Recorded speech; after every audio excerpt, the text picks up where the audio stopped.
Joining us now is Sheriff Thaddeus Cleveland from Terrell County, Texas. Sheriff, can you tell us what the migrant situation is like for you right now? Howdy, ma'am, and thank you for having me. And just as Allie always puts out, she's extremely accurate in her reporting. Here in Terrell County, we're at a steady state as well. We don't have a port of entry south of us that allows for those congregated groups to come over. But I'll tell you, border-wide, I saw it reported today that for this last week, over 68,000 apprehensions on the border, and that's just amazing.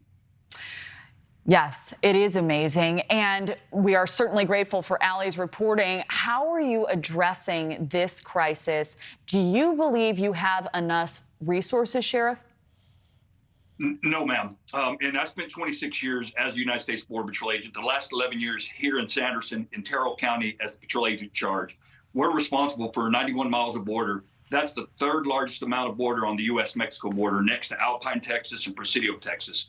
With that said, we only have about 50 agents to patrol this piece of border. We have 2 deputies, myself and my partner. We were both Border Patrol agents. And then we have 2 game wardens and 1 DPS trooper, Department of Public Safety.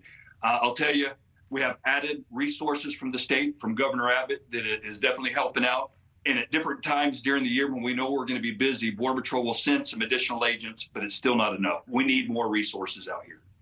So you mentioned this, your 26 years of experience as a Border Patrol agent. What do you think will be their biggest struggle moving forward? And are they prepared to deal with this type of a migrant surge? I'll tell you, first and foremost, Border Patrol agents are always ready for the challenge. I tell you, we've been facing this for as long as I've been in, and even years before. We've always been a political hot potato, and it's unfortunate that each administration keeps kicking it down the road. However, I will say what President Trump did, during the previous administration was effective along the border. But with that said, Border Patrol agents, we don't have enough capacity to hold all the people that are crossing our borders illegally. We're not meant to be long-term for holding facilities. We're short-term. We're meant to apprehend people, process them, and send them on down the line. It's just the United States, we're at a standstill. There's so many illegal immigrants crossing the border. We're at a standstill. Well, we are grateful for the work that you're doing. It's hard work. As you know, this isn't just impacting areas along the border, but also the entire country, namely sanctuary cities. Resources are overwhelmed. What do you think is the most productive way for the federal government to assist with this crisis? And it's easy. It could be handled overnight. Again, going back to Trump-era policies, we all know that worked. We had the lowest amount of illegal alien apprehensions than we'd had in decades.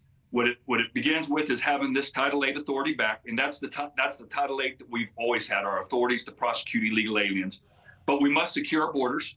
We must begin border security and separate that from immigration policy. We need those 2 topics to be separated. We also need to bring back, for the immediate fix of the border, the migrant protection protocols. That's the remain in Mexico for those seeking asylum.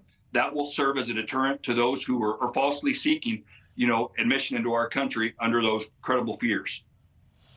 Sheriff Cleveland, thank you for your hard work, for speaking out, for joining us. We appreciate it. And thank you for your service to our country. Hey, thank you all. Thank you for what y'all do and reporting this crisis at our border. Thank you all. It's our pleasure. Well, a verdict